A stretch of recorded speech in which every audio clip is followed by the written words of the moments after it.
Evening all, it's Monday night and welcome to the Tilton Talk show. I'm Paul Hipkiss and we're joined by Chris Browne. Good evening. Claire Giblin. Good evening. Alan Watson. Good evening. Not in a robe, Mark Adams. Hello everyone. Mark Meredith, sponsored by Rolf Lauren. Good evening all. Craig Courtney. Good evening all.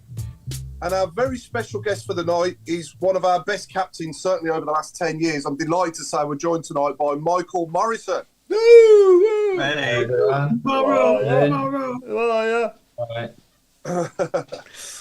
So obviously top of the show, I want to obviously, I'm sure we all do, wish Tony Mowbray a speedy recovery. He's got to take 6 to 8 weeks out, unfortunately, after a little MOT that he had recently. And I'm sure we all wish him a speedy recovery and all the best. The one thing I was pleased to see was that he can still get involved, you know, whether you want to read into this or not, but it tells me that it's hopefully not that bad, that he can still get involved, you know, on Zoom and whatnot, you know, from his home, hopefully, you know, and still be involved with his staff in the club. He just can't physically be there for 6 to 8 weeks. So hopefully we'll see him make a speedy recovery and be back on the training ground with the lads as soon as possible. But yeah, great result anyway. Last week, obviously 6 points from a possible 6 and, you know, a great 2 wins. And we'll start with Blackburn. Claire, start us off with your thoughts on Blackburn.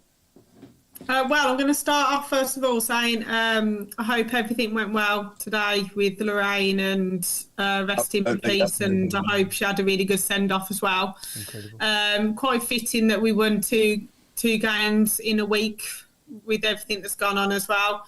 Thought we played well both games, to be fair. I thought Blackburn, we absolutely annihilated them. They had nothing against us.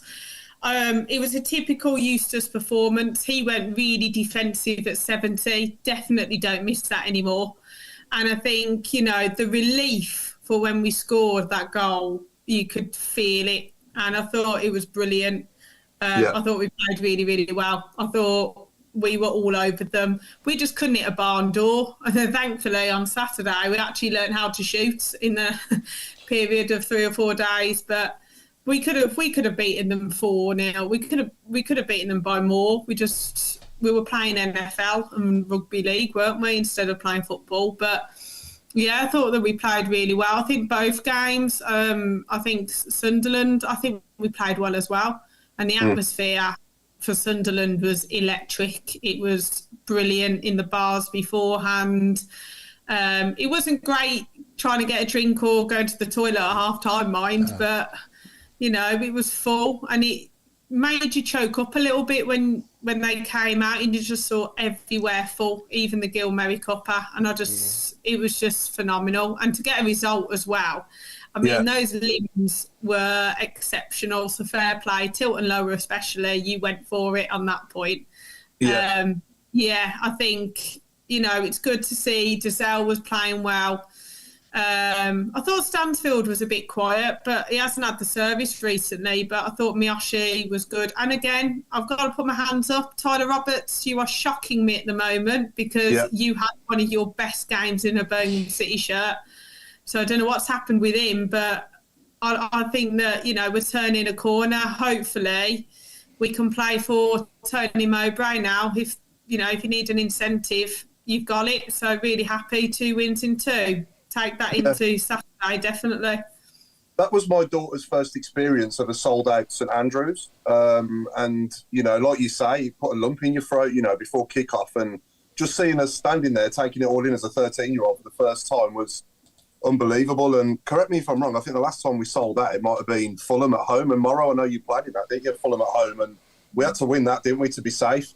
Yeah, I think that was the last game Paul Robinson played. He come on last 10, 15 minutes. We left the grass really long that day. I remember Fulham complaining how long we left the grass because it was baking hot and we didn't want them to pop it round us, so we left the grass really long.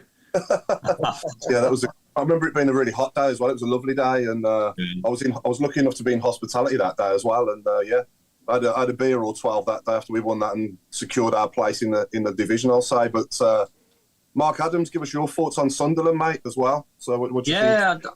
I thought we deserved to win. I think we, considering they're going for the playoffs or whatever, I thought we more than matched them.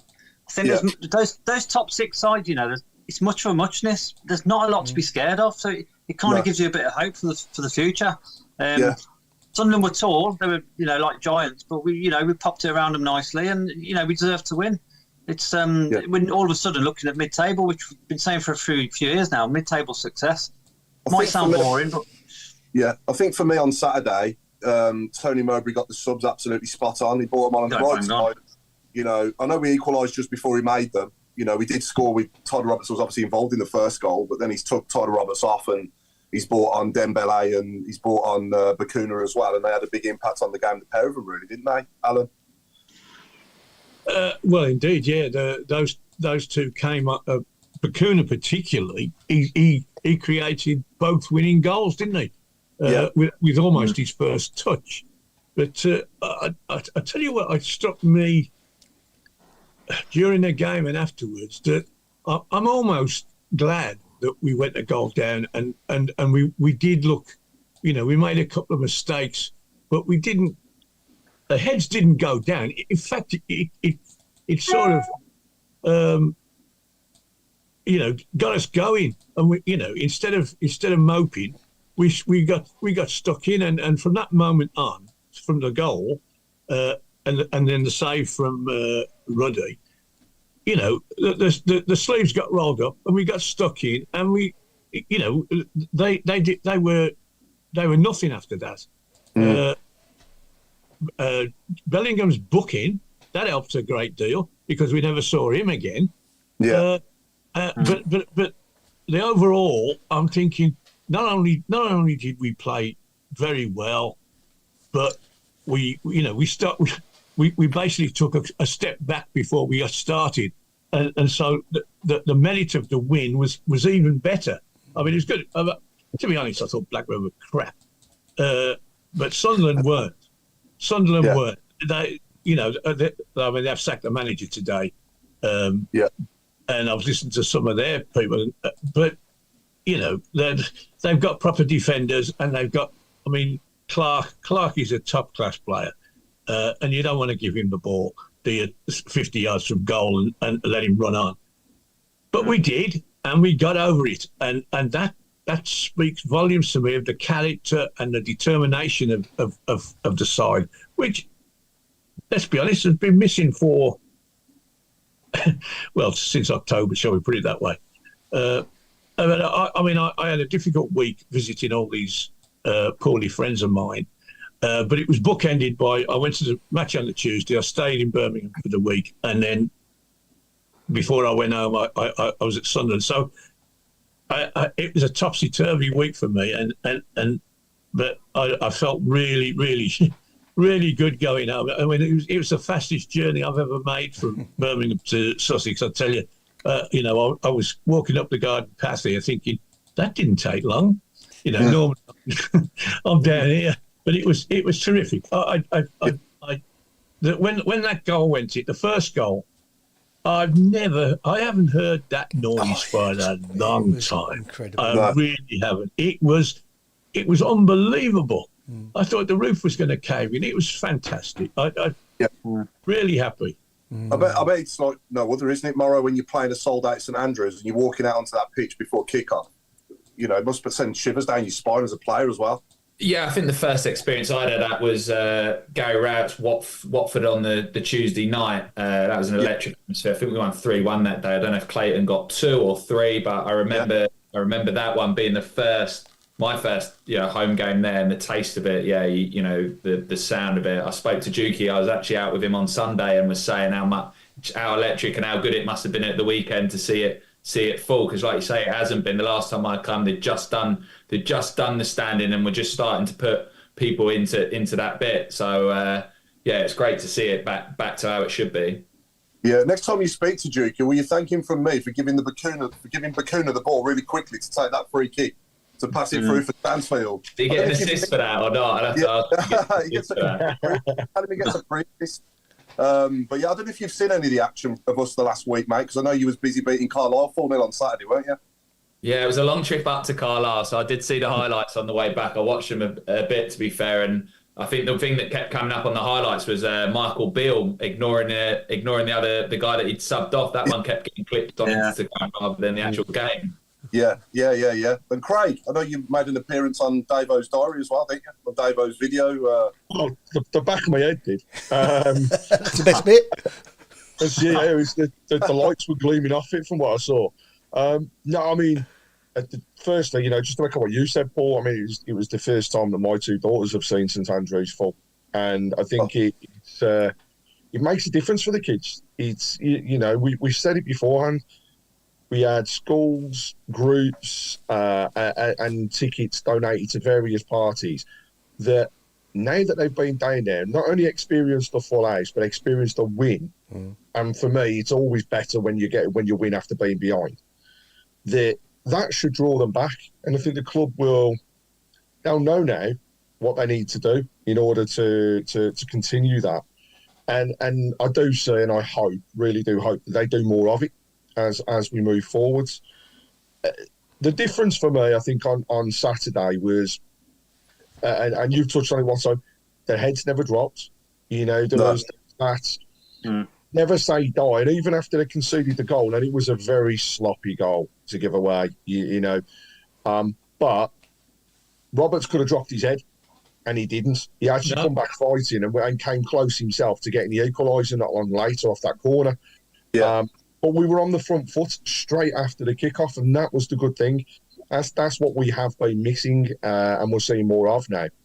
Tuesday night, we played Blackburn off the field, and I haven't, again, if we'd have just had our shooting boots on, then Chris could have been a bit worried about how he was presenting this evening, but unfortunately he's got away with it again. But I still think it's to come.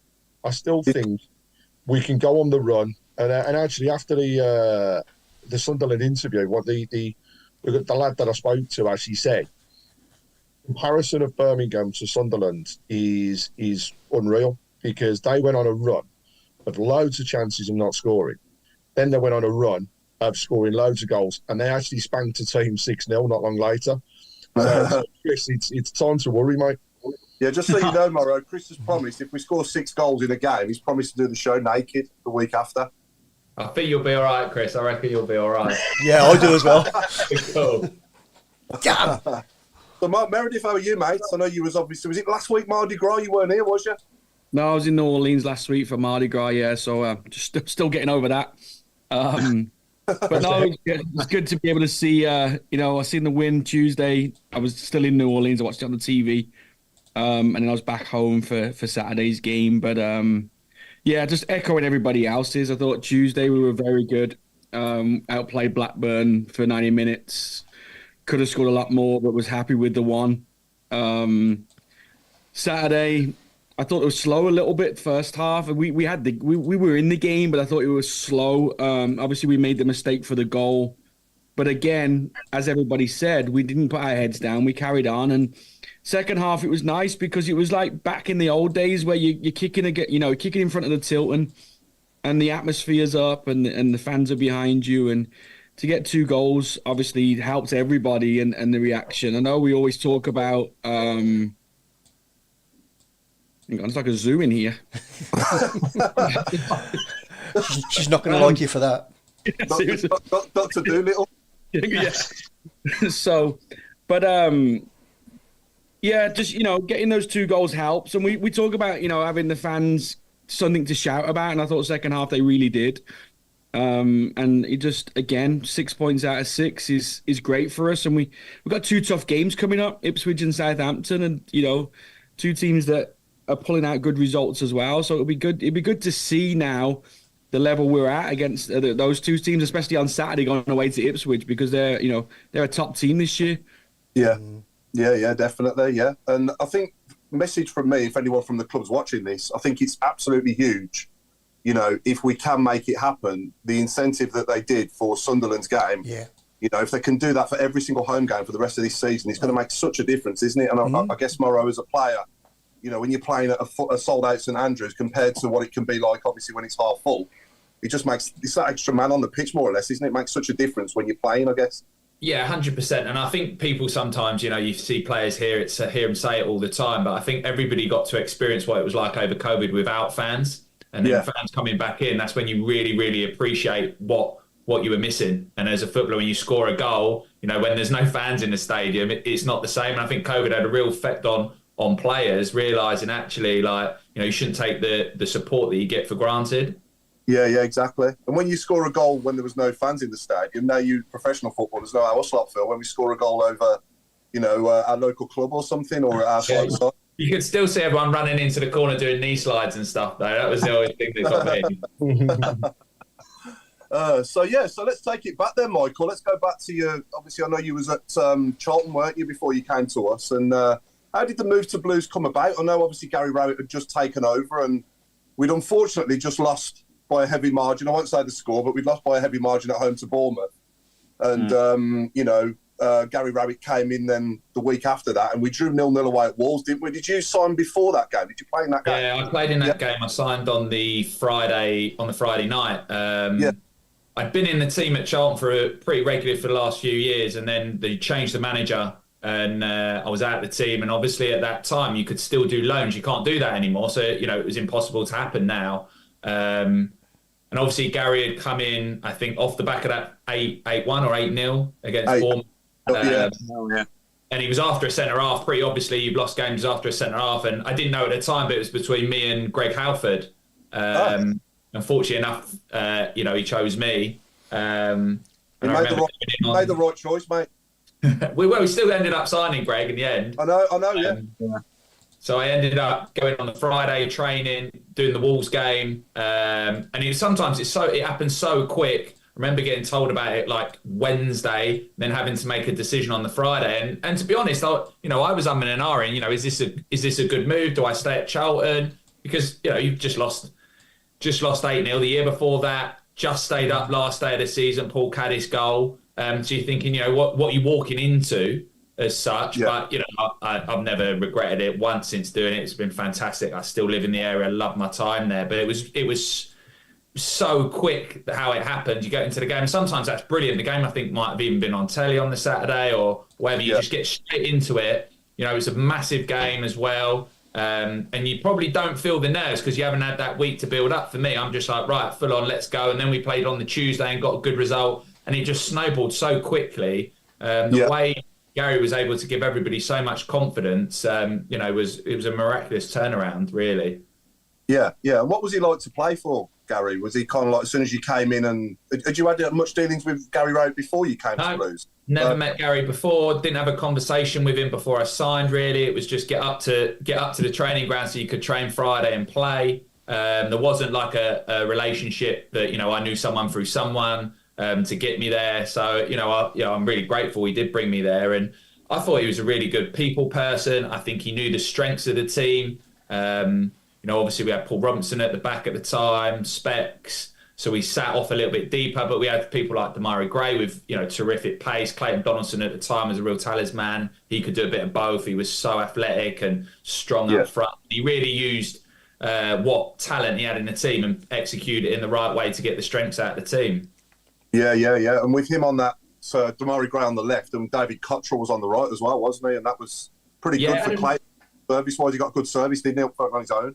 Yeah, had really good balance. And, at some point, Andrew Shinney, when I first came in, was on fire as well. He really played a big part when Gary first come in. I just think he was quite...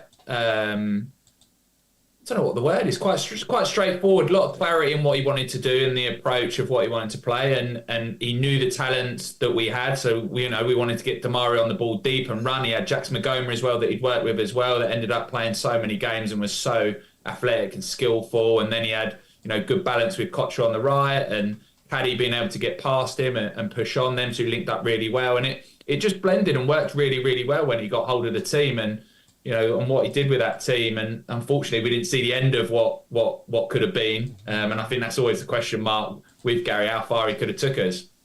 Yeah, definitely. But with that season you signed, we did go on to finish 10th in the league, which was a massive improvement from obviously the season before, staying up at the last day at Bolton, and then the following season, we went on to finish 10th again with the shirt that Craig's wearing there, with the diagonal stripe down. John Terrell came in on loan that season, didn't he? And he was just fantastic. It's the first time I've experienced a lone player come in and be, okay, he's all right. And then by the end of the season, see that the amount of improvement that he had from when he first started playing to the end. I know he scored that wicked goal against Burnley on one of the first games of the season, great volley. But I think he just improved so much as a player. And I really thought his career was going to really kick on. And it's not quite happened. From that season, you thought, oh, this guy's going to get into the Premier League and go on. And it not quite happened for him. He still made a good career, don't get me wrong, but he was really special that year. Yeah, definitely. Claire, give us some of your good Morrow memories. Because I got the posters still on the wall. Yeah. I was absolutely gutted when you weren't offered a new contract. We generally all thought you were going to stay. How did it feel when you were told that you weren't wanted by the club anymore, when you weren't going to be given? Because I think you wanted, didn't they offer you a year, but you wanted 2 or 3?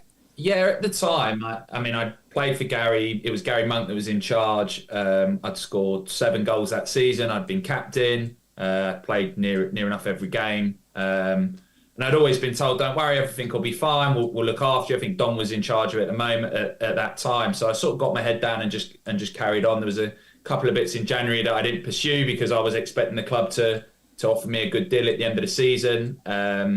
And obviously in that time as well, a lot of players had come in on big wages as well. So, I'm thinking, well, I've been one of the key players. So I feel like my deal was, back when Gary was in charge and there was a cap on, what people were getting paid and stuff. So, I thought I was in line for a bit of a pay rise as well, not only the years. And when they come and said, right, this is the offer, it's a year, take it or leave it, it was a bit of a change to what I'd been told previously building up to that time. So, yeah, I was disappointed. I thought I was valid to ask for a 2-year deal. I'm obviously still playing now. I ended up playing 3 years at Reading in the Championship after that. So I was surprised. I think maybe a little bit I got caught up in Gary Monk and Dong having a bit of a fight because Gary wanted to keep me and was, a big supporter of mine. And I don't know whether some of that came into the fact when them two obviously, they obviously fell out as well. So there was a bit going on behind that. So yeah, it was frustrating for me. And if I'd have took that year, it was actually COVID the following year. So it'd have made it even more difficult the following bit. So, when I look about it for my family, it was a good decision to turn it down. Obviously a really difficult one. And I've moved back to the area, I feel really at home at Birmingham. And, I live in Solihull and love it up here. So it was a really difficult one to then go and move somewhere else. But it's just one of them things that happen at football. It's timing. And it was quite frustrating afterwards to see quite a few lads then get 2 or 3 year deals later on that, within 6 or 7 weeks. I was like, well, why didn't I get that, I felt like I'd been a good servant to the football club. I didn't feel like I was asking for too much. And, I felt like I'd sort of got caught out of the club. And then, people like Harley Dean and Maxine Collin, all good players, ended up getting new contracts. And I was like, oh, where was mine? Yeah, absolutely. Yeah. Chris, we got any good early questions coming in for Micheal at all? There was a couple, quite a bit. You should have got a longer deal. The expensive Redknapp players' contract meant there was no equal parity with some of the players we had already had, says our friend Bick. And I've gone past all the ones about Morrow, sorry. So what do you feel you did walk into Morrow? Great group of lads, was it? Says Benji. When I first walked in, it was a good English group. I've been at Charlton and we'd had some troubles at the time. The new owner had come in and we were getting, lads from all over the world coming in from there. It was Deutschland, he owned 6 clubs. And so every week a new player would come in and we'd never know who he was. So it was nice to, actually recognise and know a few of the players. It was a hard-working, old school values in that team and it had some real quality as well. And like I say, off the pitch, I think quite a few lads still speak to each other and there was a good set of people and that can go a long way, especially in the Championship. Definitely. Alan, you got anything you want to ask Micheal yourself? Yeah, I was very interested in what you said about you leaving and about other players who were given longer contracts. Now, you had another... You didn't stay at Birmingham, but you went to Reading and you probably had the cash you were looking for or whatever and had a good 3 or 4 years there. So you had another career after you left Birmingham. And some of the people who you've named who stayed, were offered contracts around the 29, 30 mark. By the time they got there 3 years in, you're thinking, well, we should have got rid of those. Not because they were bad players, but because their time, they hadn't got any value left. If they'd have left, they'd have gone into the second and third Division 2 or 3. 1 or 2. And had another career. And it was ironic that we saw you and Harley Dean in opposition a few months ago on the telly. I sat there thinking, oh, look who's here, And immediately I thought of your situation and his. Now he was given a longer contract at the age of about 29, but by the time he got to the middle of that contract, people wanted him out the side, and we couldn't get rid of him because he was on too much money. But then he went on loan, and then he came back and did okay then. But what I'm saying is, for you personally, it probably worked out okay in the end, didn't it? I wouldn't have got rid of you either, but you did go, and you did have a good time, a good career at Reading, and moved on. Cambridge you are now?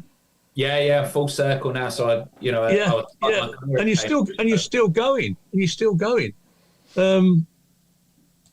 Other players have gone, and some of the ones that are still there, you're thinking, well, really, we should have said goodbye for their sake as well. Yes, you're going to get a decent contract at the age of 32 that you're not going to get for Birmingham. So maybe we should have moved you out when you've still got some legs. Basically, that's what I'm trying to say. And I think it worked out okay for you. I think my priority at the time, I was 31. I'd played every game. I thought a 2-year deal was viable. Before you even start talking about the money, or the fact that it was only a year, you're in the same 6 months later. You're thinking, well, what am I going to be doing? And actually, I had a fantastic time at Reading. I really feel bad for what's happening at that football club at the moment, and they definitely don't deserve it. The fan base with me was exceptional, and and I had a really good time. We just missed out on the playoffs when I was there. Got to play with Michael Elise, John Swift, that's at West Brom, great player.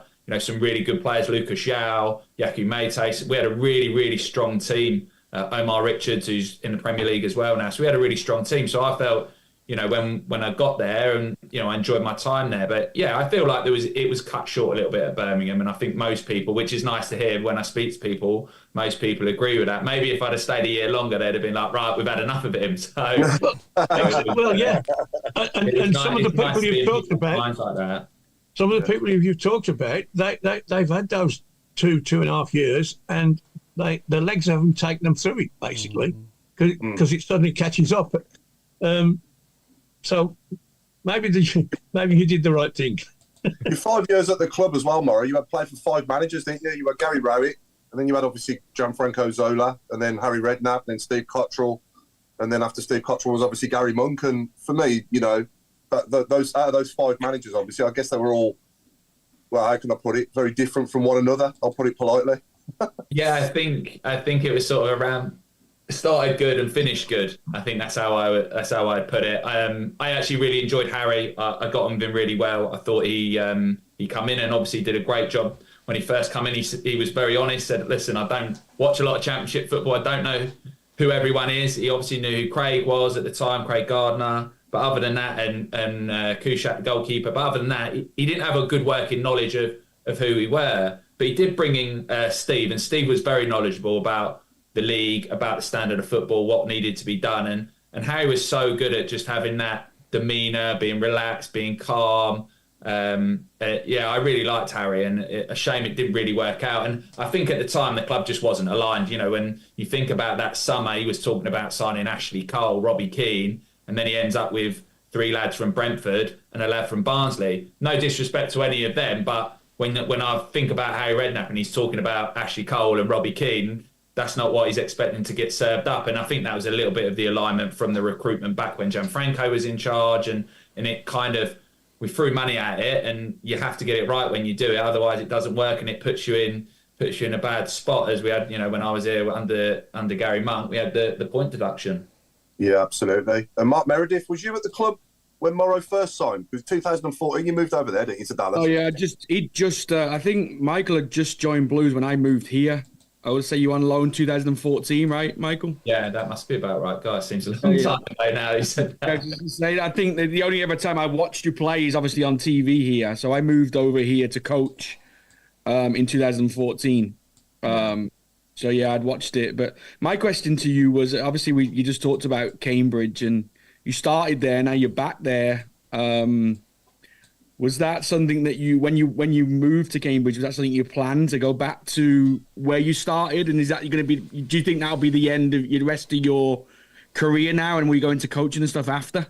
Yeah, it's very difficult to say whether, it's planned. In football, you can never plan anything. But I had the opportunity. I was at Portsmouth and I was still playing. I was in the team. We weren't doing very well at the time. And I knew the manager at Cambridge for when I was first there, when I was at academy, when I was 17, he was part of the academy setup. And I'd always kept in touch with him. So when I had the opportunity, I couldn't really turn it down. It was something that I wanted to do. I wanted to help. I thought I could help.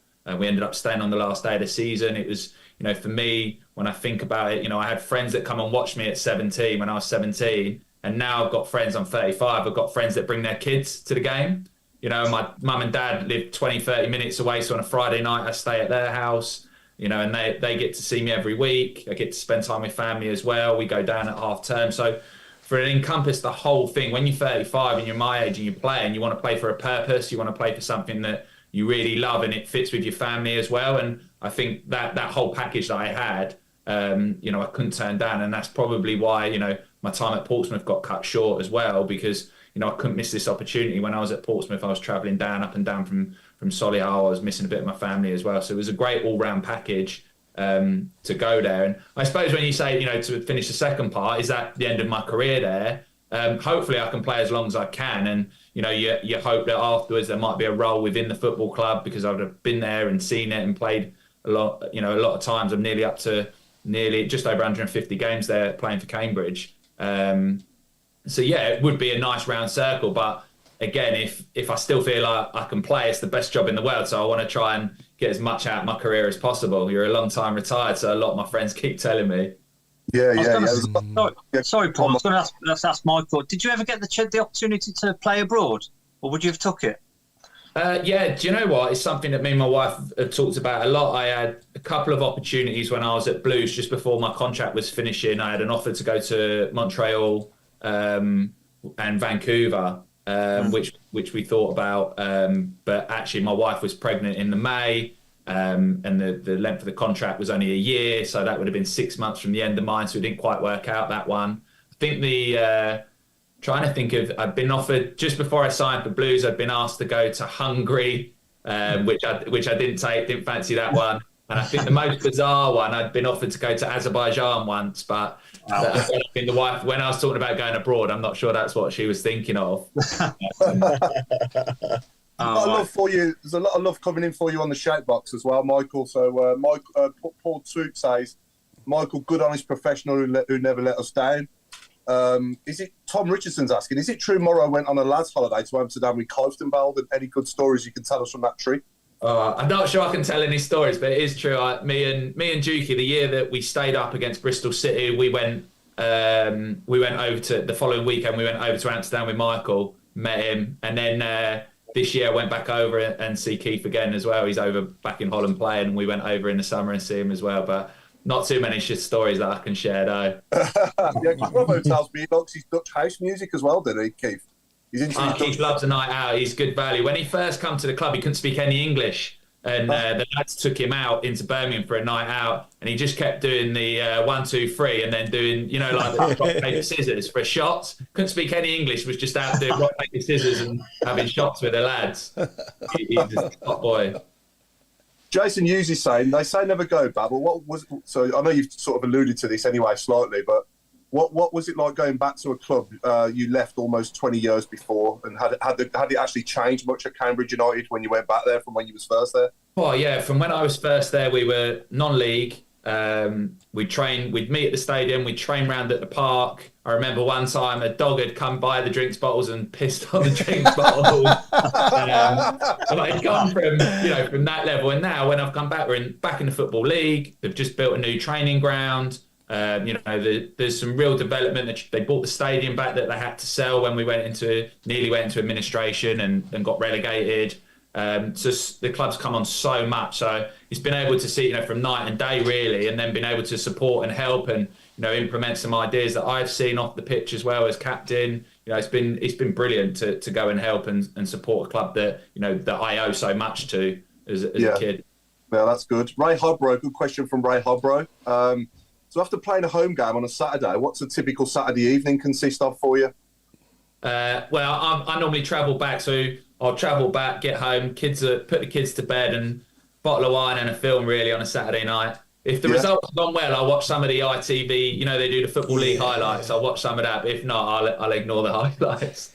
How many times did you watch that? How many times did you watch the Morrison goal that you scored then? Yeah, I got asked the other day, when was the last time you Googled yourself? And I think I'd done it about 20 times after the Shrewsbury goal. So I think that's what people were saying. And what about when you was at Blues, mate? When you lived there, obviously, I presume you lived there when you was at Blues as well. And what about the Saturday night after you'd played and you was only sort of road? Do you know what? It's always difficult, really. I suppose out with your missus, or I've always, since I was at Birmingham, my first child. My first child was only 6 months or just over a year when we first moved. So it's always difficult for childcare and stuff to get somebody to look after a small baby. So you wait for your parents to go up, but I don't live too far from the farm, so I do like a pint down there. Yeah, good shout. So Claire, you got some quick-fire questions, I believe, from Michael. Yeah, let me just find them. Hold on. Just while Claire's finding that, Terry Zulu Dempsey has said, Morrow, do you think you could ever join Solihull in the conference and help them out maybe towards the end of your career?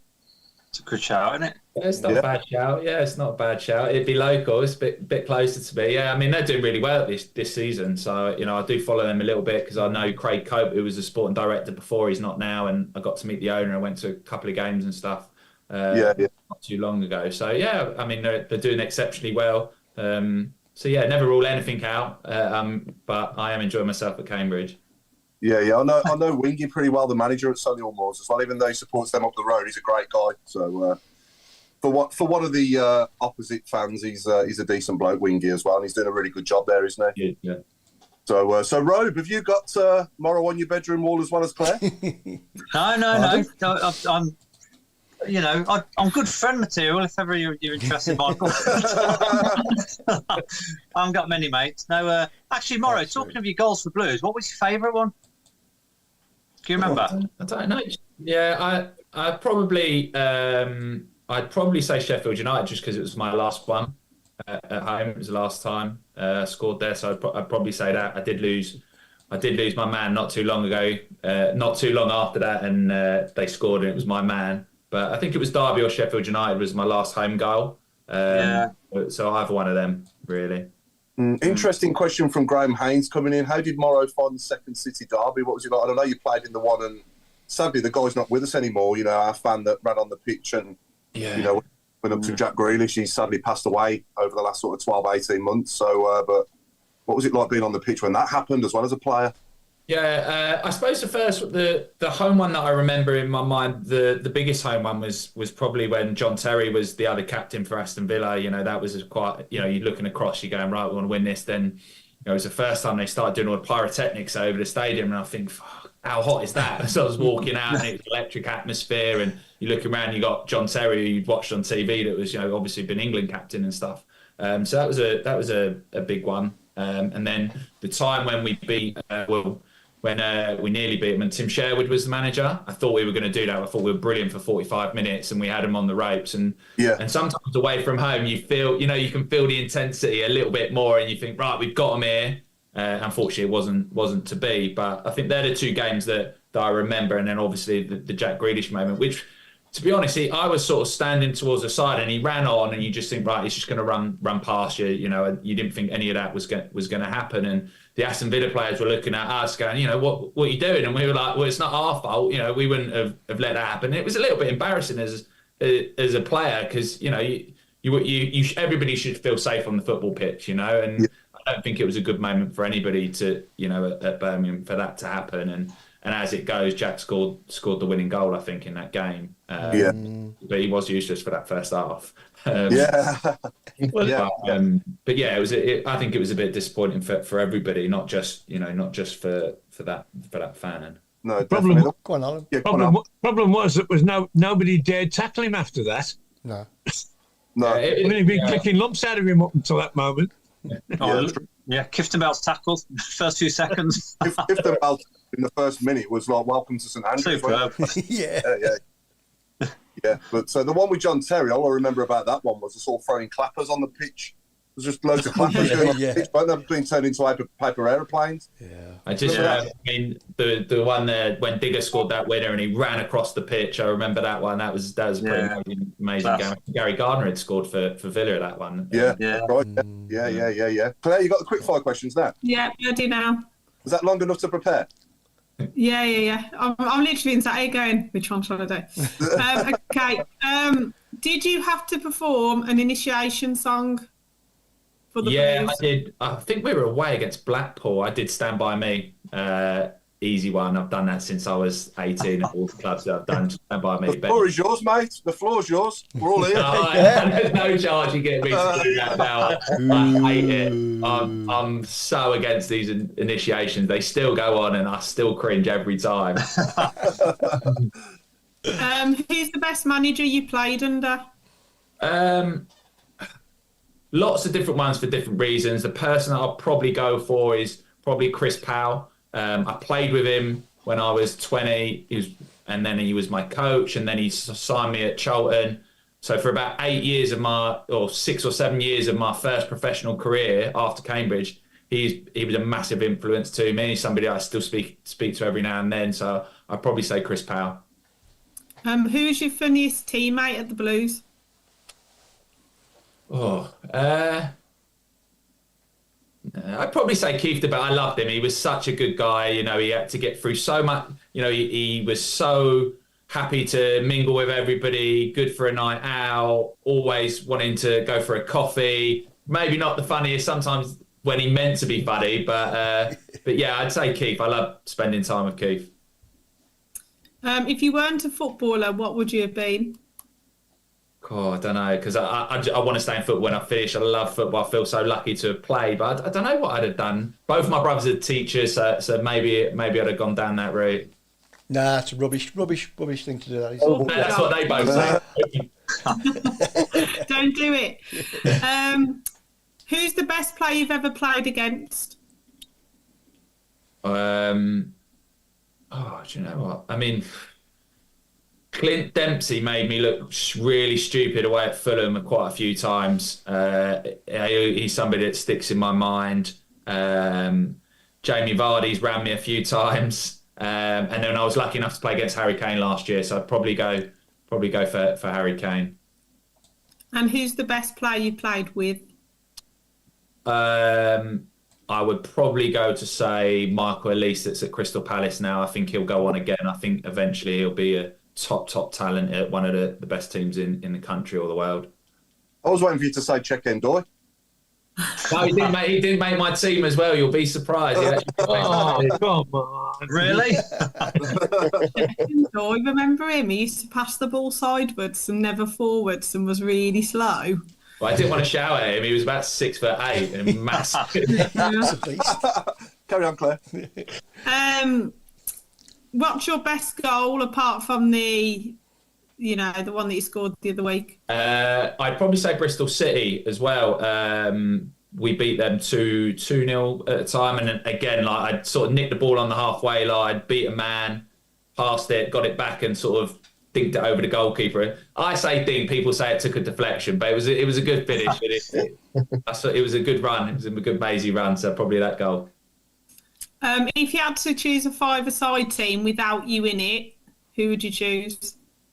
Ooh, what that I've played with at Blues? That you played with, yeah. At Blues or in my career? Do one with Blues and one with career. Let's see if it's different.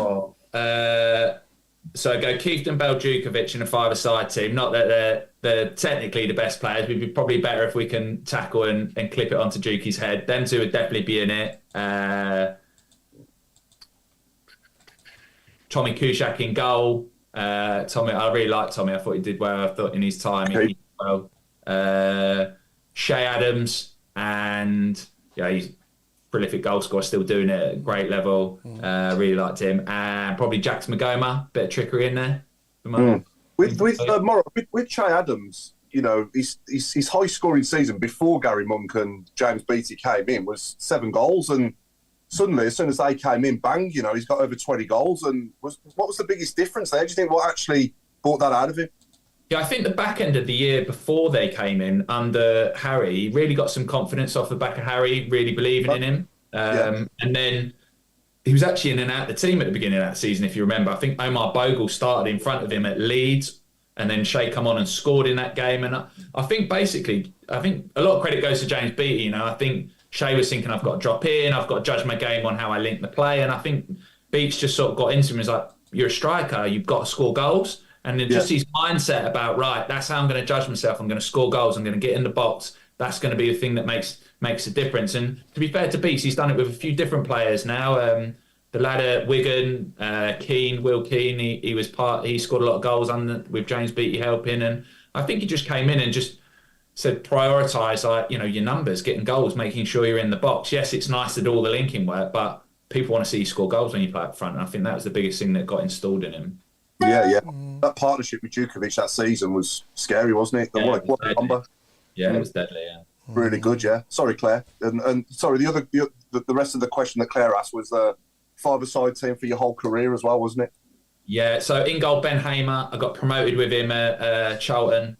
He's playing at Watford now. Really good goalkeeper. Played in the Premier League for Leicester. Andy King. He played all the way through for their League One Championship and won the Premier League. Michael Elise, that's now at Crystal Palace. Who else would be in that team? I'd include Jude, but I never got to play with him. I missed out on that one. Trying to think who else would get in that team. Lucas Zhao and John Swift. Did I say John Swift? Lucas Zhao, he was a good striker. He was hard work. He would never run around, but some of the skills he could do, he should have played in the Premier League, that geezer, but he had some unbelievable skill. It was just trying to get him to try was the hardest task. Yeah. And Claire, any more? I've got one from the shout box, which is what advice would you give to a youngster now if they wanted to make it as a footballer?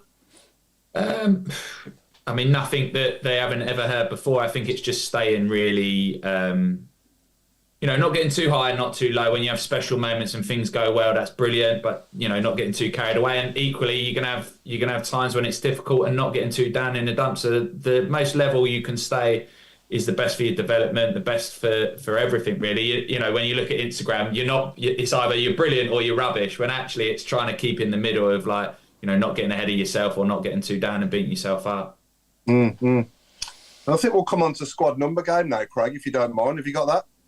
I have indeed. What we do tomorrow, we've got Craig gets a season and he tells us a number. It's usually more than one as well to rack our brains even worse. And we've got to try and try and tell him what players wore those numbers that season. And whenever we get a special guest, obviously accidentally on purpose, it's always a season that special guest played for us as well, obviously. Yeah. I'm so bad at remembering games, so I'm glad no one's asked me to remember too many games. I'm awful at people. I remember that one. I'm like, no, I can't remember that one. Well, the season I've chosen is actually 2015, 2016. Okay. So it is the season of the kit I am wearing, but I'm after a couple of numbers in terms of squad numbers. So I think one of them will be pretty easy, and then there'll be a test on a couple of the others. So I'll start off with number 7, which I can say was worn twice during that particular season. The second squad number, which I think it'll be a little bit harder, but it's number 25, and again was worn twice that particular season. And then finally, number 44 for that season. So it's number 7, number 25, and number 44. Are we going to see if Morrow can get him and then help him out if he's struggling? Yeah. No pressure. Is the 7 David Cottrell? Did he play twice that year? No, he was 11, wasn't he? He was 11. Yeah. Can I play this week, Craig? No. No, you barred, Mr. Meredith. You're too good at it. Let's give Morrow. You're unbelievable at this, Mark. You are. You honestly, it's unbelievable. I know the 2 7s. Yeah, do you? Fry. No, that was it was before he signed, wasn't it? It was the season before because Fry signed under Zola, didn't they? This was Gary Rowett's full season. When it was the season that John Torrell had obviously come in on loan and did a great job for us. I don't know. Do you know what? I'm not going to get that. No, not Mark Duffy, was it? Nope. No. What about Fabrini?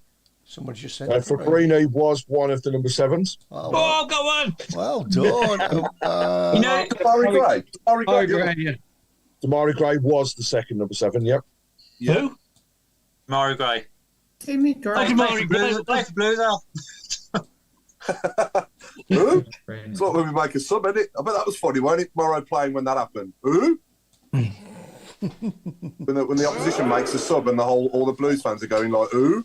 To be fair, Fabrini was such a good talent. I can't believe his loan that year was unbelievable, and then it just never really went for him after that, did it?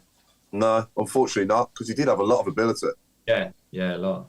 I can say the number 25s, by the way. One of them was a defender.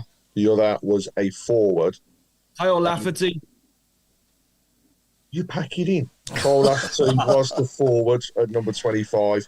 And the number 44 was also a forward.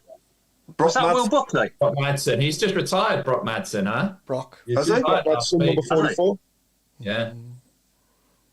So all you're missing now is one number 25 who was a defender. Jane Laundry. Yes, he's barred.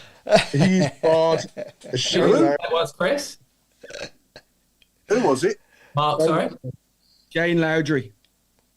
Oh, yeah. Oh, he's over in Doha or Qatar now, I think. I see him on his Instagram. He's over somewhere. Shane Lowry, yeah, okay. Lowry. I never would have got that. We sat here till this time next week. No. he was Australian, wasn't he? Yeah. He was indeed. Yeah. He still is, then, Mark, if you want. He's from Azerbaijan now. Yeah. Morrow, we asked you to pick your. Did we get all them? Sorry, is that done now, Craig? You did indeed. You got all of them. And well done to everybody in the shout box that got them as well. Quite a few people in the shout box was pretty busy. Very good. Let's do the who next, actually, before we come on to tomorrow's 1 to 11. So what we do now, Morrow, we play a clip of someone speaking that's played with you during your time at Blues, and we want you to tell us who it is. Right, okay. Just one moment. My memory, this is. Never forget. I did too many balls. That's my problem. Not that. I don't want that. Hang on.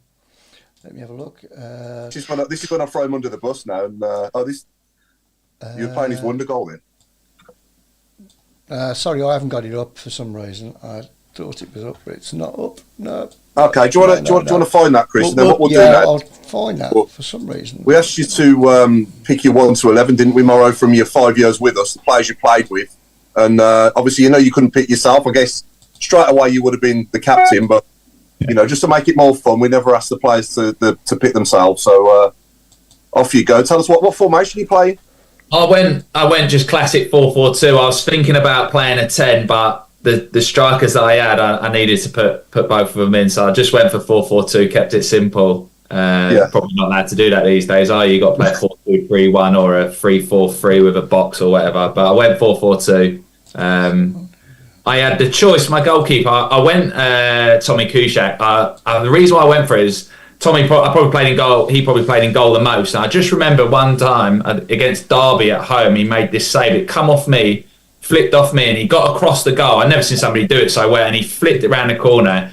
It was such a fantastic save. I mean, he couldn't kick the ball to save his life, to be fair to him, but he could shot stop on a Saturday because he never bothered in training. But on a Saturday, he was unbelievable. I really liked Tommy. I had a bit of time for him. I could have gone for Darren Randolph. I was with him for a little while. He was a special goalkeeper, went on to have a good career at West Ham. And he was good. Was that the game, Morrow? Was that the game when Roy, the photographer, fell backwards? Well, do you remember that? He was coming out for the game, and Roy, the photographer... I can't remember. It was really early one. I think it was the first game of the season. Or the second game of the season. Roy, an absolute legend, any of the club photographer. Yeah, he fell backwards. Do you remember that, when he fell backwards? I can't remember that. God. But they were the two. Or Campy. I really like Campy. He was a good guy. My right back, Paul Caddis. I think most people would say if you got to play with him, he's a club legend. He was, when I was talking about, how I ended up here, one of them moments, them sliding door moments, if you hadn't scored, then, Birmingham aren't in the Championship and you don't know what would have happened. So, Paul Caddis, right side. Was that tough between Maxime, a right back? Yeah, I'm actually going to see Max in France when our season finishes the week after. They're playing Rennes, so I'm actually going over there. His wife and my wife get on really well, so Max was definitely up there. And Matt games he played, he was so reliable, but you can't beat Paul Caddis, can you? Just for that. No. For that. So Max then watching, but you won't be invited anymore. You won't watch it. Hopefully, Centre half, I went Paul Robinson, and now I appreciate him even more. I'm 35, going to be 36. When I played with him, he was 38 in the Championship, playing most weeks. Unbelievable character, brilliant around the training ground. Really showed me how to be a captain. Was really good with that because it could have been a little bit needly, I suppose, as I come in. I got made captain and he was club captain, but he was so good with me. Really helped, showed me what to do off the pitch with such a big club. And I really, really appreciate it. Someone I still keep in touch with, and somebody that I want to try and see if I can beat his. He got to his 38, I think it was. So can I beat that? Albeit not at the same level, but that's a good Morrow. That's a good segue to our captain's night on the 7th of March in so-called studios in Acots Green. On behalf of EA Promotions, I look forward to hosting that myself as well. So that'll be a good night. Yeah, it should be a good evening. Tickets are still available, everybody, as well, I believe, aren't they, Chris? Yes, sir. Yeah. So, get your tickets for that. And then I had the choice out of Harley Dean or Ryan Shotton, and I went Harley Dean. And Harley was a really good player, really helped me as we got a connection. It took us a little while to get connected because when they first come in, they'd sign Mark Roberts, they'd sign Harley Dean, and they'd sign myself. So all three of us were fighting for these two positions. And it was really difficult at the time. I was in the team, I was out of the team. Harley was in the team and out of the team. And eventually we connected, me and Harley. And I think we put, especially under Gary Mutt, put a really solid, pairing together. I liked playing with Ryan Shotton as well, but I went for Harley Dean. I probably ended up playing with him more. Shots was really difficult to play with. He was so laid back. Trying to get him to do stuff could be quite difficult, but he was such a good player. He probably made it harder for me because you're going, well, don't kick it down in his channel because he's 6'2" and massive and can run. So I ended up having to do a lot more work when I played with Ryan Shotton. So I've gone Harley Dean and Robbo at centre half. Left back went Christian Pedersen. Christian, real athlete, 6 foot, strong, could do everything, could get forward.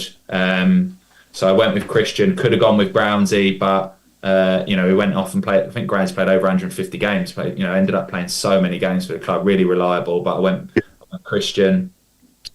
And then my two midfielders, I went for some legs in there. I went Digger and Michael Keefton-Bell. Both of them, they are what they are in the tin. You know what you're going to get out of them. You want to be in the trenches with a pair of them. Probably more talented footballers than they were giving credit for. But I love playing with both of them. They're really honest. They always played. And then every manager always went, right, I'm going to try and evolve the team a little bit and not play them. And then as soon as we lost a few, right, get them back in, back to basics.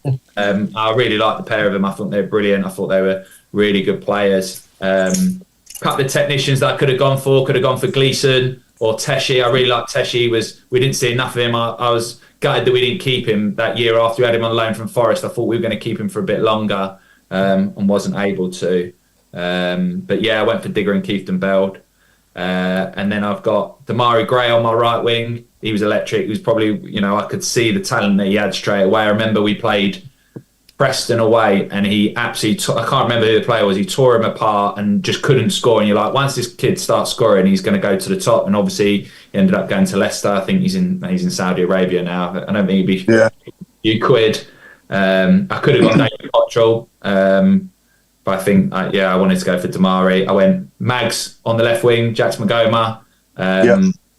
One of the years, I think he got player of the season when I was there. Like, he was so tricky. He could carry the ball so well, especially when we were playing counter-attack where he could get you out, away from home. He could bring you up the pitch so well. So I went with him. And then I suppose up front this was my tricky part. I could have gone for a 10. If I'd have gone for a 10, I'd have gone John Sorrell.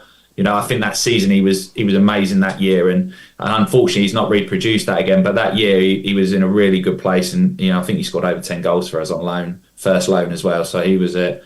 But I went Clayton Donaldson and Juki. I went Clayton because when I first got to the club, he was unplayable. The times the ball would go into him, how hard he used to work for everybody. I think he was a real throwback. I really like Clayton. And then I went with Juki. He's been at the club for however long. So lucky to play with him. Top guy, top professional. And he scored the most headers of anybody in the Football League. And then I suppose the one that misses out is Shay Adams, and he was unplayable that year. Him and Juki were up front, but I had to find a space for Clayton and Juki up front together. Some other good players as well you played with. I mean, Gary Gardner that season under Gary Monk came close to winning player of the season, didn't he, as well? When Shay Adams obviously got it with all these goals. And I thought Hotter had a decent season that season as well. He got about 14 assists and 6 or 7 goals. Yeah, I really liked Hotter. I think it took him a while to find his feet here. And I think some of the price tag and some of the stuff about his wages didn't help him. I think if you looked at him from just a player point of view, he really affected games and was really good. But I think because everybody was like, he's supposed to be on this, he's supposed to be doing this, we all probably wanted a little bit more from him. Yeah. But really, really calm guy, really, really talented footballer, no doubt. Yeah, just on Juki, Micheal, is that the hardest type of striker to defend? Obviously, you being a centre half, is that the big, strong guys in the air? Is that the hard ones to defend? No, nowadays it's the fast, quick ones, the small, quick ones. They're the ones that cause me the most problems now. But yeah, Juki's. There's not too many like that anymore, so it is difficult to play against them. And certainly when I'm playing with Lyle Taylor at the moment, when that sort of striker that backs into you, that makes it really difficult. It really helps the team. I think you don't appreciate that type of player until they're in your team. You're like, God, how much work he does for us, how he helps us get out of our half. He does a lot of unsung work. Yeah. Jason Hughes, with Duke and Donaldson in the team, we wouldn't need a midfield. They would never. No, it'd be going over the top of them, and Duke and then Digger and Keith Bell would be on the seconds. Question for Morrow from Micheal. So I think the introduction of women refs is good for the game. What is your view? Yeah, we've had a few. I think I had the female ref last year that refed in the Premier League. She actually gave a penalty against me that I didn't think was a penalty. But yeah, I think I've got girls myself. I want to encourage them to go to football and be part of it. And I think all that stuff that everybody's doing within the game and externally from the game, all the promotion, commercial stuff, I think is vital to lift the audience and keep the game improving for both women's and men's. Absolutely. And then just back onto your teammates, sorry, just quickly, captain and manager? I'd go Paul Robinson captain, no doubt. Easy answer for me. I thought he was an absolute fantastic captain on and off the pitch. Every time I played next to him, I looked round and you knew he had that bit between his teeth. And it was inspiring. And manager, I probably got a guy. It's a tough one between Gary, the both of Garys really, but I think I'd go Gary Rowett. I think. Yeah. Okay, thank you for that. Have we got the who now, Chris? Yep, I think, Paul, I've got it lined up. If you want to explain to Morrow. So Chris is going to play a player talking now that you played with for us, and literally just got to guess who it is. Okay, here we go. Please work. Yeah, you just have to look at last season where they finished and the playoff final. Hang on. Unfortunately, didn't go. Obviously, Huddersfield It's away, you. but I think Chris Browne. Yeah, I know. Who Who is it? It's me. Hang on. So yeah, that was obviously One job. No, it didn't work. All you've got. and to play and Is a man of few words. Oh, hang on. Let's try it again. This just proves One of Road's friends. when things like this go wrong, it just proves that we're live, doesn't it? Just wait. Have a bit of patience, will you? Here you go. It ain't going to work. Okay, then forget that then. It doesn't work, Chris. Shall we talk about the women? Go on then. Go on then. Come on then, Craig. So, disappointing result yesterday. Against what I will say was a very good and structured Southampton side. So, I mean, again, though, thanks to everybody that turned up. Just shy of 1,750 people there. So it was a good attendance down there, but took a good early lead. Fantastic. For the first 15, 20 minutes, the ladies' team were unplayable. They were absolutely superb. Got the lead, and then unfortunately a couple of just lacks, really, in defence cost us. So mistake just before half-time. Kind of took the wind out the sails a little bit, and then in the second half again we conceded a rather silly defensive goal. But you know, we lost the game 2-1. The thing that I take away from it all is the honesty of both Daz Carter and Jake Moore at the end of it, because they both said we just simply on the day we're not good enough. Now we're not out the running, and you know, still a few points behind the top of the table. There's only one position that goes up in this league. But we've got a game in hand against a Reading side that are struggling. So that's been rescheduled now. So hopefully we'll see that coming. And then some really important home games coming up with Blackburn being one of those in March. So it's a little bit of a break now for the internationals, but then we'll move on. We're still working to get Daz and some of the ladies on the show to talk about it, and hopefully we can do that ahead of that game against Blackburn. And also don't forget, you know, we get tickets through the show to go down. Every season ticket holder can go for free. So we've backed the lads, you know, and now I'd just like to say, I know it's tough for people sometimes to do 2 games on the bounce, but if you can get down there, just even for one game, let's back the ladies and give them the support that they need to hopefully continue this Super League promotion push, and let's see how far we can go. But thanks to everybody that's been down. We had some really good feedback this weekend on a gentleman that took his son. Right, he's not normally able to get down to games, so he had tickets via us, and his feedback was his son loved it. Now wants to go down with his niece to the next game, and his son and his sister wants to go as well. So it's more people attracted to the game. And obviously for those that can't normally make it, it's a great family day out. So yeah, let's see a few more people down there, and ahead of the next game, let's see what we can do. Definitely. I think we're going to have one more. Yeah. We're having one more. Yeah, Chris, hear it. I think I've got it lined up now. Please, God. Here we go. Yeah, you just have to look at last season where they finished and, you know, the playoff final. Unfortunately, it didn't go, obviously, Huddersfield's way, but I think, you know, this season you want to kick on again and try and get, you know, one better. So, yeah, that was obviously the main thing for me, is to come here and to play, and hopefully, you know, we can kick on together. Mm-hmm. There you go. Did you get that? Did you get that? Or do you want me to do it again? Is that Conor Mahoney? Wow. Straight away, yes.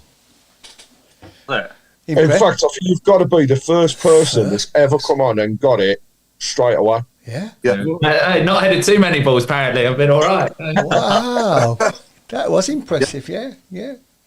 You're the first one. Yeah, you're the first one ever that's done that. Honestly, yeah. We always everyone usually struggles, don't they? Every time. I do, yeah. We got Robert with Wes Thomas, and he was there for. I got Wes Thomas. I got Wes Thomas. Yeah. That ladies and gentlemen, was who? That's all over and done with quickly, wasn't it? There we go. So yeah, I've got to say, sorry, Paul. You know, Michael. You know the goal you did score. You know the Messi-like goal. Was that sort of planned, or was it? You know, the longer you went on, it sort of happened by accident, or did you plan it? It definitely wasn't planned. No, I sort of before that goal, I dribbled it over to the left and it got the ball nicked off me. So I was like, I don't want to go too wide this time. I'm going to cut back inside. And then before I knew it, I was running past another player, and then I was in the box, and then I was like, oh, I'm going to knock it in the corner now. So no, it definitely weren't planned. I think if I planned it, I'd have probably messed it up. Was Steve Cottrell Shrewsbury's manager then as well? Unfortunately not, no. Okay. That would have made it better. Yeah, we've actually got footage, haven't we, Chris? I don't want to throw you under the bus again if you don't work like. No, here we go. It's getting, there's no sound, but I'm going to show it. No, here we go. It's playing.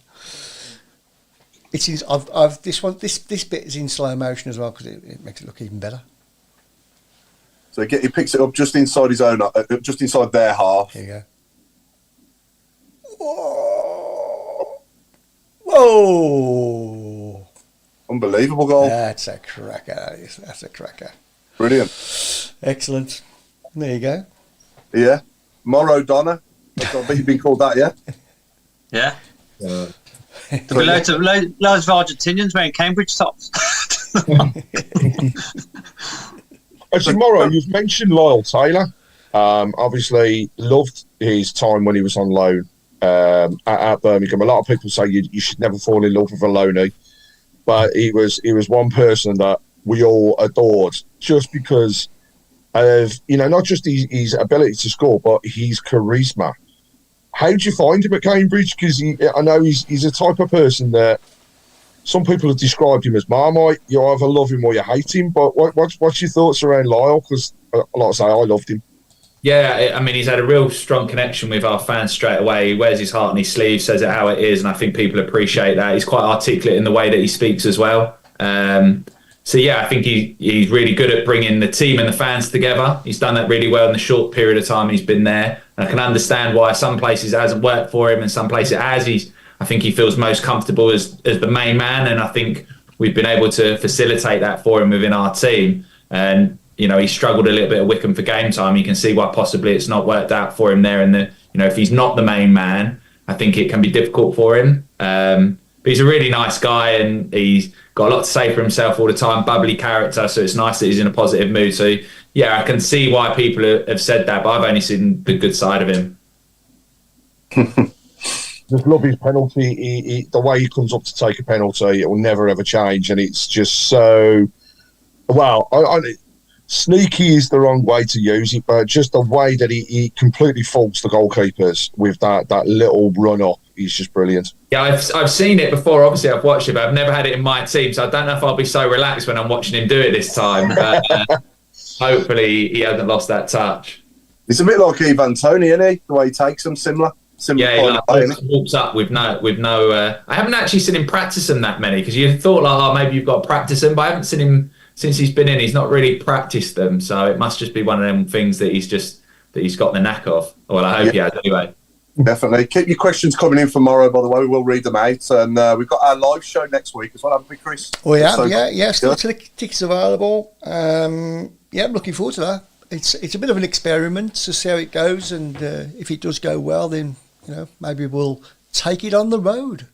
Who knows? Let's hope everything works, eh? Yeah. Everything's going to work, yeah. No, it'll all work. Don't worry. To give us I know you said your memory's bad, Morrow, of your games with Blues, but what would you say would be your sort of top three games when you was at Blues in the 5 years? If you had to pick three games that you could go back and relive, what would they be and why? Watford at home, that was my first home game. Definitely that one, without a doubt. Bristol City away when we stayed up. That was a mad day. Unbelievable pressure. Actually, I'd been injured that season. For a long time, so I only played the last 2 or 3 games, and I think we beat Huddersfield against the odds. There was a lot going on in that game, and then obviously to go and beat Bristol City, that was an amazing feeling of relief. So they're the big two that stick out, and then we beat Reading once 5-1. I think Damari Gray scored 2 or 3 in that game. It was it was one of the best performances from a team. Chris actually would have been naked because it was 6-1. Oh, 6. Yeah. Sorry, I don't know as it does. 6-1. Mike Donaldson got a hat-trick, didn't he? Yeah, that's right. And then we played Forest once. We beat them 3-1 around Christmas time. We got beat heavily against Derby, and Gary picked the same team. And I think that was quite brave of him to do that. And we went and repaid him and won 3-1 at the City Ground. That was another good day for me as well. I enjoyed that one. Yeah, definitely. A brilliant question from Pete Taylor here. Ask Morrow who would win in a boxing match between Dukey and Cheick Ndoye. Cool, that'd be a good one, wouldn't it? It would be a good one. I'd pay for that. Oh, I'm going to have to go Cheick Ndoye. I just would not want to be in a fight with him. I just couldn't imagine him stopping. Dukey's a nice guy deep down. And Cheick, I think, would be ruthless. Ray Holbrook, question for Morrow. As a professional footballer, what do you think of VAR? I think they've got it right. Premier League does that, EFL doesn't, and I think that's what separates it. That's what makes the EFL product much better. That's why people like going to the Championship. The one thing I've not done is gone to a Premier League game and watched and been at the stadium when they're doing VAR. You know, you sit and watch at home, you know what's going on. I think it must be so frustrating as a fan when you're at the stadium with all the stoppage going on and not knowing what's happening. Where I think the purity of it in the Championship, in the EFL, League One, League Two, is why people like going to that games rather than, you know, all right, we've got to stop and blah, blah, blah.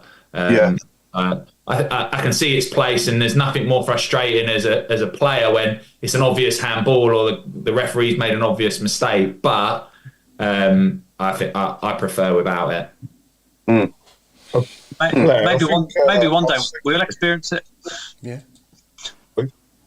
Sorry, Claire. I think Lilypad's sent something through. Do you want to read it out for Morrow? So this is from Lilypad. He was our M&M, our centre back. He loved to sing. He loved to laugh. He's a legend who was a blue, and although he left, he's still a super dude. For our M&M is on the box. Our TTS, he'll never be forgot. For he's one in a million, a role model to all. Good luck in your career, your love of football. Keep right on. Thank you very much. It's good. She's also asking who had the worst dress sense at Blues. That's a tough one. Ryan Shotton used to wear some stuff that I would never wear. It probably was more fashionable to me, but I remember Ryan Shotton spending a bit of money on some stuff that I was thinking, I'm not sure about that. Ian Clayton, if Blues went down against Bristol City, sorry, it's gone off my screen. If Blues went down against Bristol City, how bad would it have been financially at the time for the club? I can't really answer that one. It's just one of them things that you don't really know. No. You know, as a player, you never really, or, you know, certainly when I was at Birmingham, you never realised what was going on, what was happening, how bad it was. You know, when we had the point deduction, you know, we didn't know what was happening. And I think often fans think that we find out stuff before they do. You know, I've had managers sacked, and my friends have texted me and said, I see, manager's been sacked. You know, we're not always notified before to tell us, all right, this is coming out, and it's not as managed as well as what I think fans think. You know, sometimes we find out after fans when managers have been sacked or rules have been changed, you know, in terms of the points deductions and stuff like that. And that's not just at Birmingham. You know, when I was at Reading, I mean, it's not a very good example. I had points deducted the following, you know, 2 years later or the following season there as well. So, you know, it is harder than it seems to run these football clubs right and get them moving in the right direction. And, you know, it looks like the owners now are doing that. You know, there's a lot of work going in around the city as well, which is really important. And, you know, hopefully we're building something new. Yeah, it must be horrible because obviously I've seen you play many games and you wear your heart on your sleeve and you run through a brick wall for your team. And when you're doing that week in, week out and working your what's-its off for your club, it must be so frustrating when you just, you know, it's completely out of your control and you get 9 points deducted off you, or, you know, moving on further into your Reading time, you get points taken off you there as well for all the work and effort that you put in. It must be really frustrating. Yeah, I think probably the most frustrating time was when they sacked Gary, because I think, you know, it's easy to say now, but I think it was really frustrating because I think we built on progression of what we had. We knew what we were as a team. We knew where we needed to go. I think he had a clear plan of what he wanted to recruit in the January, and you know, and obviously he didn't get that time, and it would have been really interesting to see how he would have progressed the team. You know, maybe it hadn't worked, but I think that's the one moment when you think, oh, why have they done that? Like, that could have been something special. Maybe it wouldn't have been, but at the time it felt like something was coming along like that. You know, we'd just beat Ipswich and we were in the, you know, just off the playoffs or in the playoffs. And I think that's the one that frustrates you. And then obviously with a points deduction, you know, fortunately we didn't get relegated, but as a player, you're thinking, you know, I could end up with a relegation on my CV here for nothing, you know, when it's not my fault. Like, the club have, you know, not have worked right. We've got 9-10 points deducted, and you've ended up having a relegation on your CV, and you don't know what that can happen entirely in your career, you know. No, Can I ask a question? Pushka? Yeah. No. So I was there when we lost 5-0 against Brentford away, which was Steve Cottrell, and I was also there when we lost against Rotherham in the Zola era. What was it like as a player listening to fans wanting the manager out? Yeah, it's difficult as well because, you know, it depends your situation as players. Certain players, you know, aren't in the team, so they probably going, well, yeah, I want to see the player out. certain players are in the team and thinking, well, we're going about it the wrong way. I'd like to see the manager out. And then there's other players going, well, he's picking me every week. I like what he's doing. I want him to stay. So, from a mindset point of view, everybody's individual, and that's half the issue at the time. You want everybody to be aligned on the same page, and that's the prerogative of the manager and of the football team to align everybody together. So, when there are a few people that might be happy that a manager's changing, you're probably not doing your job as well as you'd like. So it can be difficult, and it is difficult if you're following a plan that you don't believe in. But as professionals, you want to play every game, so you follow what you're told because you want to be a good teammate and you want to play every week. That's the be all and end all for players who want to play. Certainly for me, I want to play in games, and you want to help everybody. But yeah, it can be difficult. Normally when people are asking for the managers to get sacked, the players aren't playing very well themselves. So you're looking at yourself as well, thinking, well, I need to perform here, because it's, manager can set you up a certain way, can say whatever, but as a player, you feel responsible for it yourself. If somebody's asking for the manager to leave, chances are you've not been winning games, and as a defender, you've probably been at fault for some of them goals or some of them mistakes. Can I ask you a question there, Michael? I asked this of Robbo, and he kind of fudged the answer. But you must have in your time as a professional had many managers come through the door. Be honest, have you ever seen a manager come through the door and thinking, "Oh my God, no, this is not good"?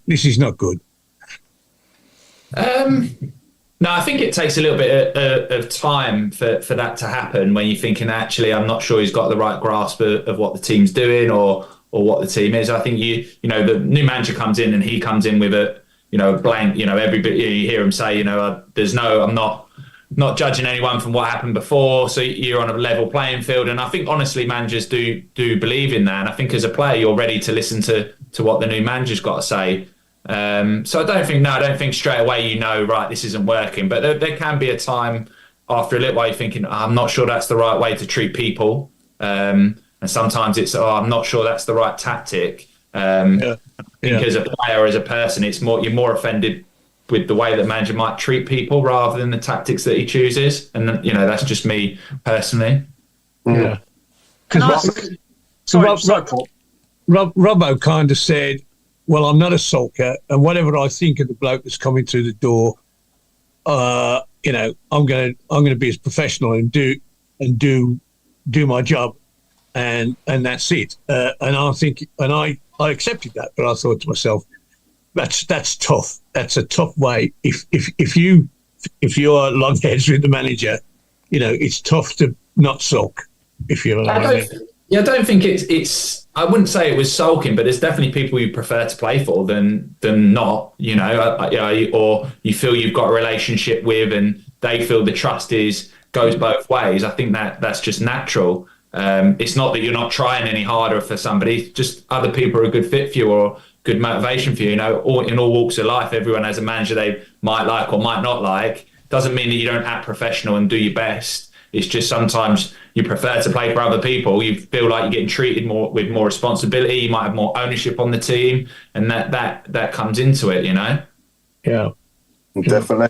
Rob, was you going to come in, mate? Was you going to say something? Yeah, sorry. I was going to ask Michael, going back to when Gary Rowett was sacked, how was that broken to you as a group? Was it himself sort of calling together, or was it somebody from the club? How did you find out? We were in on a cool down. I think it was a Tuesday or I think it must have been a Tuesday game. And then on the Wednesday we were in for cool down anyway. And then there was a meeting and that had got pulled that shouldn't have been pulled. It's right as a meeting, so we didn't know what was going on. And at the time, actually, there was a lot to do with some of the paedophile stuff that had gone on in football, and we thought that maybe it was a meeting about that, or like something more generalised than that.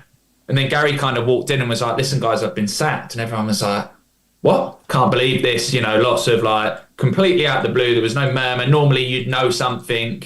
And it ended up like Gary getting a sack, and that's how we got told. And we were actually having like a partners' Christmas party with our partners in that evening. So everybody was together in the evening. And I remember going over to the Radisson to meet Panos with Robbo. and Panos sort of saying, listen, we've done this, but there's still a plan. We're going to get a new manager as soon as possible. We'll be in before the weekend, blah, blah, blah. Trust us. And that's how it got planned. And then we relayed that to the team at the party, or it wasn't really a party because everybody was sort of just there to find out what was happening. And then Zola came in on the Thursday or the Friday, or it might have even been announced later on that evening. I can't quite remember the time frame, but yeah, it was very much very abrupt, and Gary just came into the room and told everyone, and it was a big shock. Yeah. I remember on the meeting, I'd just come out and my phone, I must have had about sort of 15 text messages, and I was going on here. I'd only been in the meeting for about 45 minutes, and yeah, I just couldn't believe it. It was just so surreal when it happened. Mark Meredith, What? Tell us your. Where was you when you found out Rowie was sacked, and how shocked was you? I can't even remember where I would have been. I'd probably been on the fields myself, but yeah, it was a shock for everybody. I think. I loved Rowie. I will have watched him play for Blues, and then obviously as a manager as well. And again, like this morning, obviously I'm 6 hours behind you guys, so I woke up this morning to 35 messages about Tony Mowbray. So I know the feeling of just getting messages on your phone. But yeah, it was a clear shock for everybody involved in the club, I think, that day. Yeah, absolutely. Yeah. And obviously we're coming to the last 5 minutes or so, but is there any squad sort of dressing room around like the training ground? I know Robbo's obviously a prankster, but any other good pranksters and any good stories you can tell us about? Any funny pranks or jokes that you used to play on each other or anything like that you can tell us about? Any funny stories? I could probably share one about Zola when he first came in. He was asking me, do you think it's going to work out with managers? And we played Brighton on the Saturday, and he was going through the team, and he started talking about Brighton's team, bearing in mind they were the best team in the league, and Sam Baldock had scored the most goals that league. He was the hot striker at the time, and Zola was doing his thing, talking about these players, and he was like, Sam Bollocks, we've got to watch out for him. Sam Bollocks is this. And then straight away people were going, I'm not quite sure this is going to work in his first with Sam Baldock, Sam Bollocks. So sometimes there's some red flags that pop up, yeah. Brilliant. So predictions for Saturday then, Ipswich away. Oh dear. Chris, do you want to start us off? Ipswich away. I think we're on a roll. Yeah. You know what? I'll go for a sneaky 1-0 win. Oh, that'd be good. Craig? I think a very, very, very tough and regimented Ipswich side. So I'll go for 1-1. I think we'll get a result, but it's going to be tough. Claire?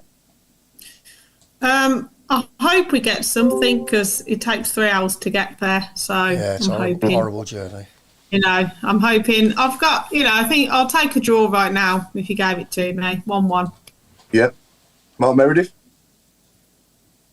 It's a tough one. I think we'll get beat 1-0, but obviously my heart wants... I'll take a draw as well. I'd take a 1-1 draw, but I do think in my head a 1-0 defeat.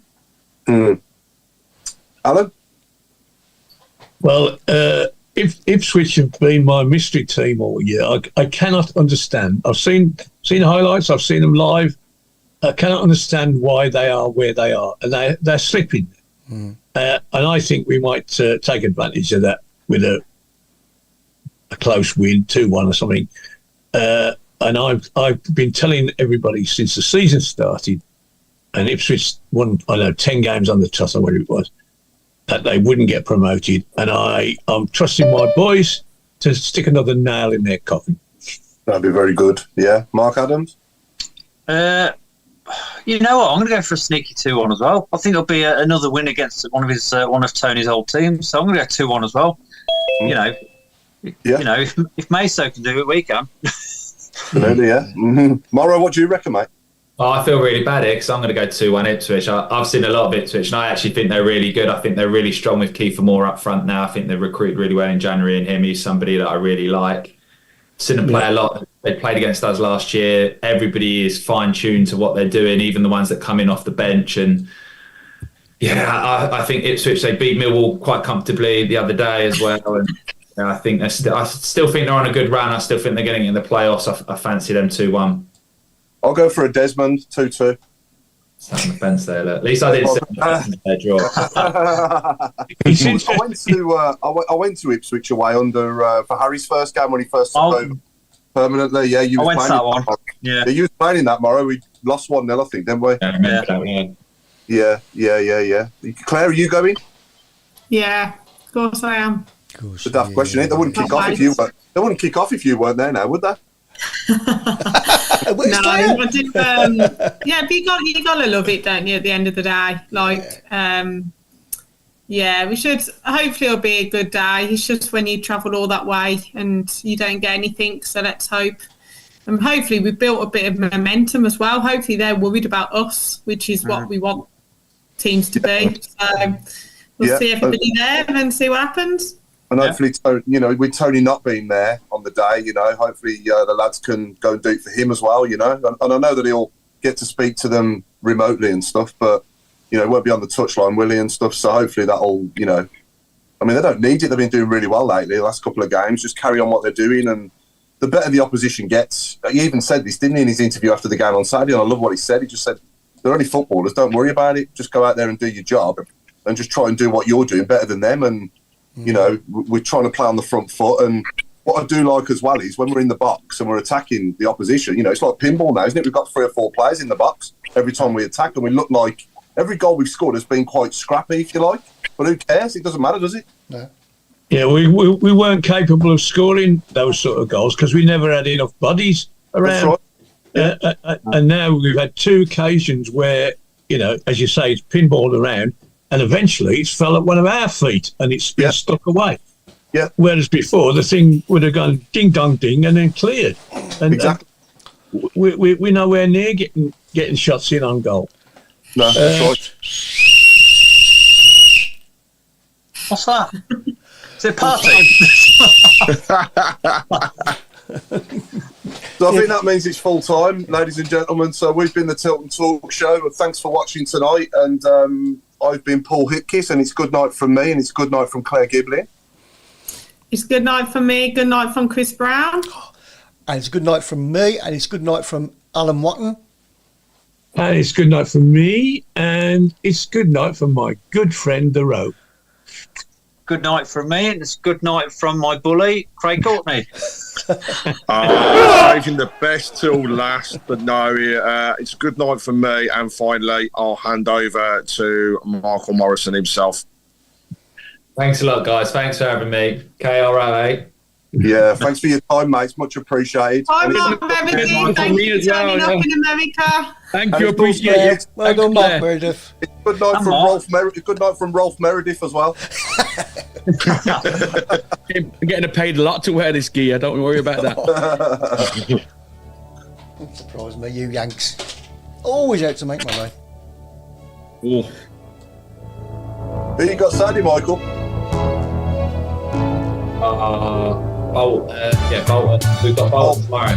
Bolton tomorrow, and we play Peterborough at home, which is a big derby for us. Oh, okay. Big game. Good luck in them 2 games. Indeed.